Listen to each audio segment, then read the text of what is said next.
everyone. Today, Starting. Are you ready? Okay.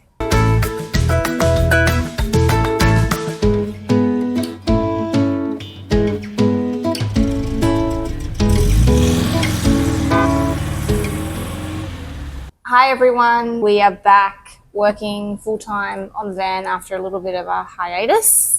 Yeah, we took some time off to work on some other projects. For example, we've sort of secured a bit of a source of passive income while we're on the road, which is monumental for us. It's a dream come true. We're back on the van full-time now. We had to move out of the space that we were building the van in. We've managed to secure this space thanks to a very good friend of ours who's managed to negotiate it with the company he works for. The next thing that we're doing is building all of the aluminium furniture frames for the dinette seat and the kitchen bench frame and the bunks at the very back of the van. All of that stuff is way too big to fit through this little wee door. It has to be built before the walls go on, closed up at the back. So yeah, we're just going to get on with building that stuff now and go as hard as we can and see if we can't nearly finish this. Let's get into it. Okay.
So we just finished the layout of our dinette seat frame.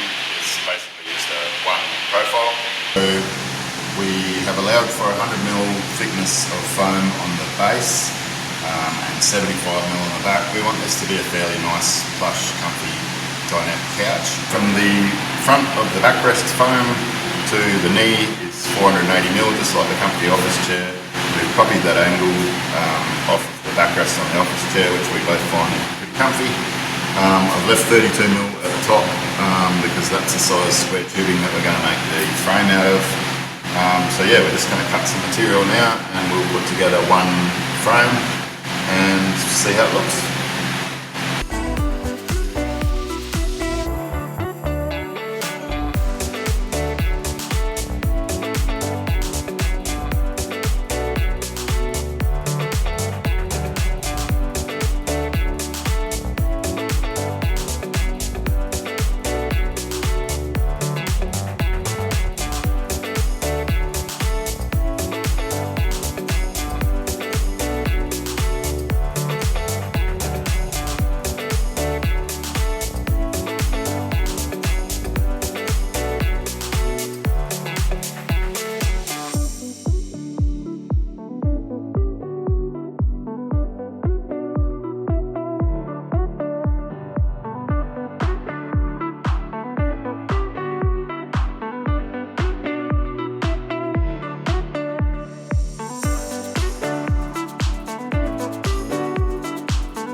G'day guys, we got the aluminium booth seat frame. It's not really a booth seat, I guess. We ended up deciding to go just with a straight bench, and then we're going to have two little padded stools with storage on the other side if we need to squeeze more people in. We're confident we can fit 4 people at this bench, but not 5, and there are 5 of us, mum, dad and 3 kids.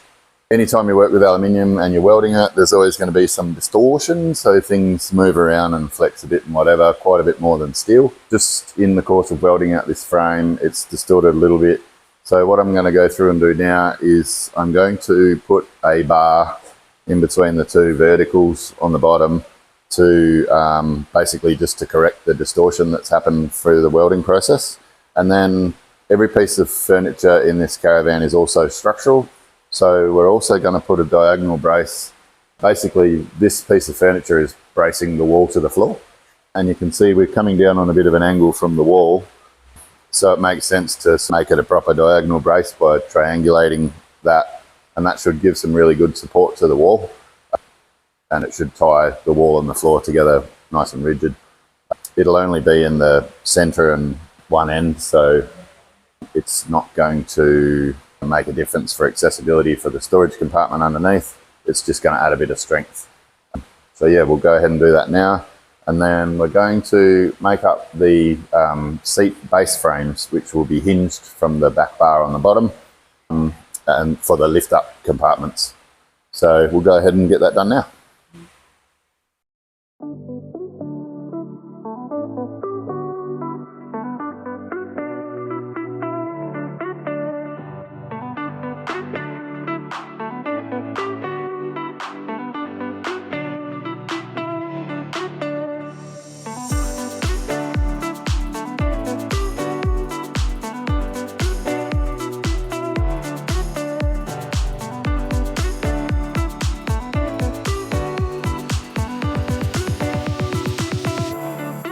So we're just going to seal this plywood backboard, which is will be the upholstered panel on the back of our dinette seat.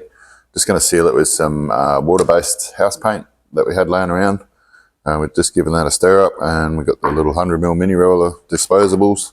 And we'll just give that one coat on each side, and then we'll start the upholstery. And why are we painting it if we're going to cover it in fabric? Basically just to protect it from any water ingress or warping or anything like that. Just trying to seal the timber.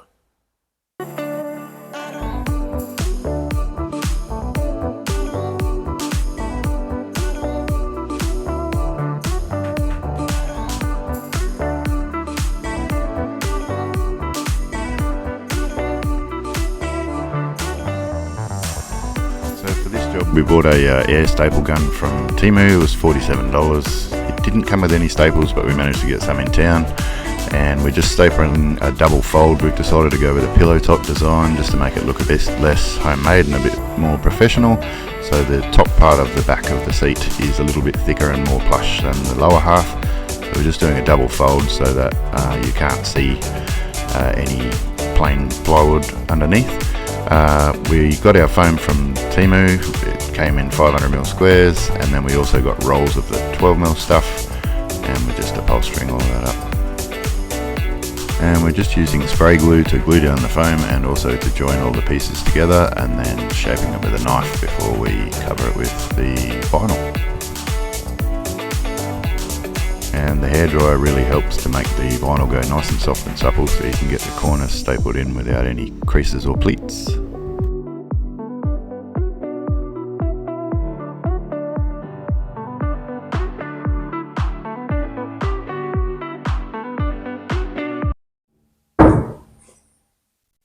Just want to explain what you're doing.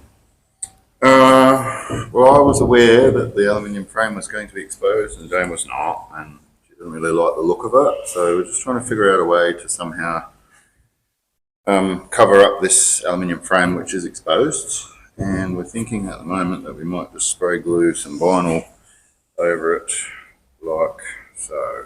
I think that actually looks really good. Really? Yeah. Okay then, I guess that's what we're doing. Sorry. All right.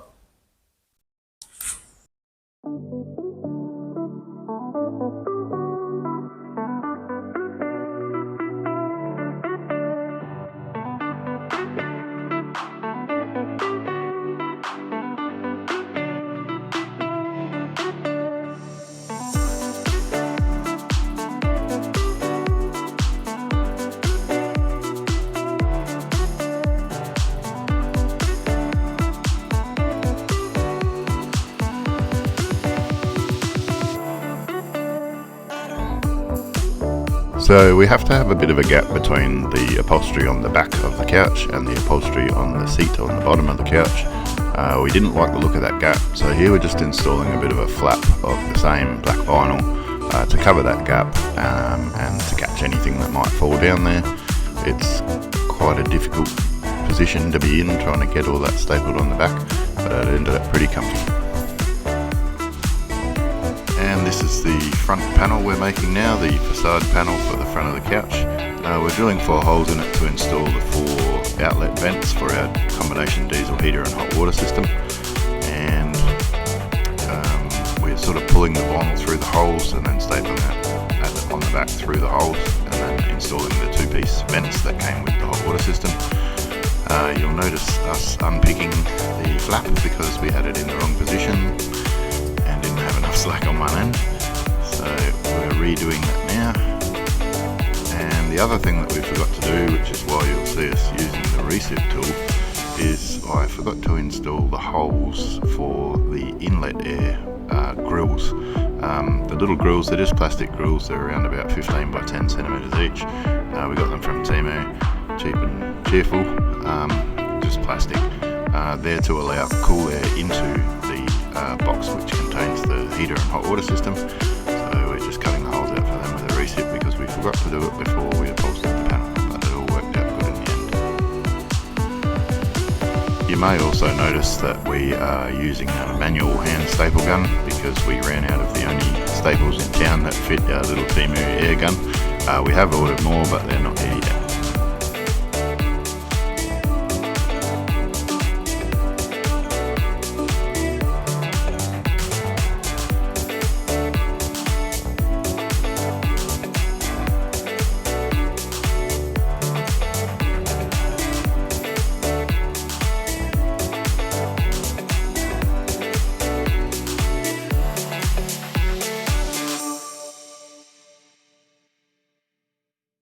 G'day everyone, so that's what the couch looks like. It's really comfortable. We're really chuffed with how well it's come up. The front panel is just propped in there at the moment because underneath this side of the couch there is going to be a diesel hottie and space heater. We haven't yet installed that. We'll show you the plumbing probably next episode, and we'll install the diesel hot water system and space heater, and we'll do all the ducting to these little vents, and we'll show you all of that. Also, it'd be nice to get the flooring down. So we've still got 2 layers of floor to go on the van. One is the 19mm thick polyboard, and then the next one is the 5.5mm laminate flooring. So we'll get that installed before we finally install this one, just for ease of access, and also so that we make sure that this upholstered panel isn't actually touching the floor, so that when we mop it, it's not soaking up moisture and stuff like that.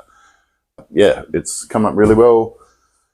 Thanks everyone for all the really lovely positive comments. We can't be the only people that think that you don't need a $100,000 car and a $150,000 caravan to travel Australia with your family. This is a genuine option, and this is a nice easy way to build one.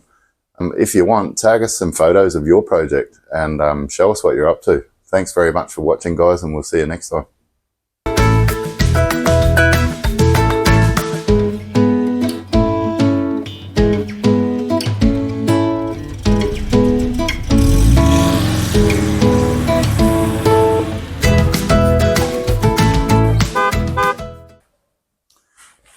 Or do you want to trim it first? Look at this. Matt's line, Jane's line. Yeah, okay, I'm learning, mate. I'm learning. She's learning.